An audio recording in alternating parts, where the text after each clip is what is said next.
Hey guys, I'm back with my Hellraiser series reviews, and it's actually time to start when this series went downhill. And it all started with the fifth entry, Hellraiser Inferno. So this was when the series went downhill. This was the first of the straight-to-DVD Hellraiser movies, the first of the standalone Hellraiser sequels, because after what happened at the end of the fourth movie, it really can't make a sequel to the fourth movie after what happened. In my opinion, the fourth one was a good way to end the series, but yeah, obviously, Hollywood got to make the money, so we got all these straight-to-DVD Hellraiser movies right after that one.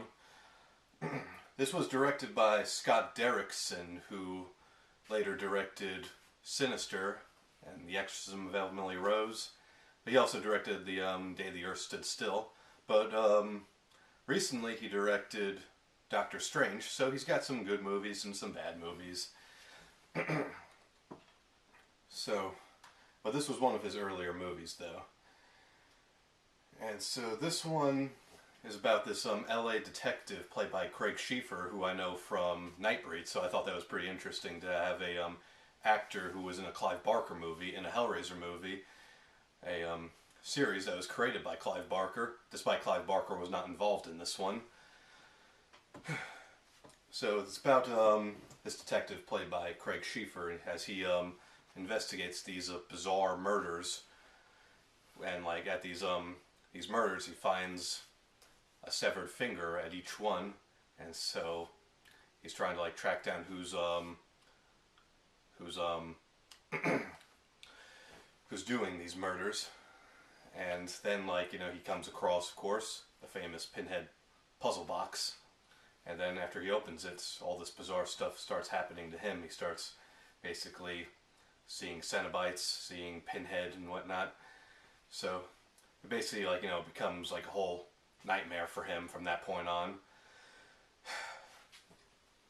That's really, the best way to really describe this one. I mean, I really was not a fan of this one, really, at all. I mean, this one, was the most boring one in the series. It was very slow-paced. Not much happened. I mean, the torture stuff with Craig Schiffer didn't 100% thrill me as much as maybe some people would have disagreed with me on that.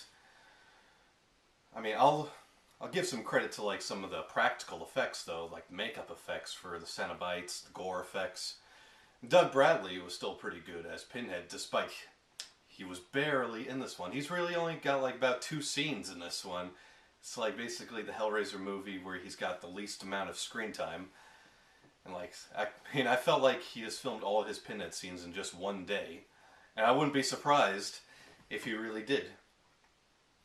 I'll admit Craig Schiffer was pretty good, though. I mean, he was probably the best part. I mean, he did a pretty good job with what he had to do. So I'll give him that. I mean, I don't think he was horrible. He was good.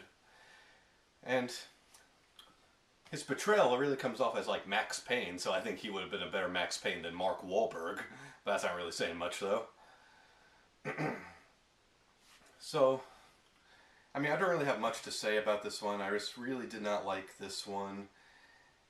I consider this one to be one of the worst ones, maybe even the worst one in the series. So, this was just when the series went downhill. It didn't really pick itself back up. But I'm not saying it really got worse after this one, though. I mean, I'll get into that when I review the other movies. Yeah, so, I mean, I in general just didn't really like this one, and from what I actually heard, this one, as well as all the other ones, weren't really supposed to be Hellraiser movies. They were just scripts that Dementia had lying around. I think it was Dementia. And they just did rewrites and put Pinhead and the Cenobites in there for cameos. Yeah, so that kind of shows. Yeah, so that's really all I gotta say. I didn't care for this one really at all. I mean, there were some things I did like the practical effects, some of the atmosphere, Craig Schiffer, Doug Bradley. But the movie was just boring. and very uninteresting. And so, all in all, just didn't care for it. Alright, that's all I gotta say. Stay tuned for my review of the next movie. See ya!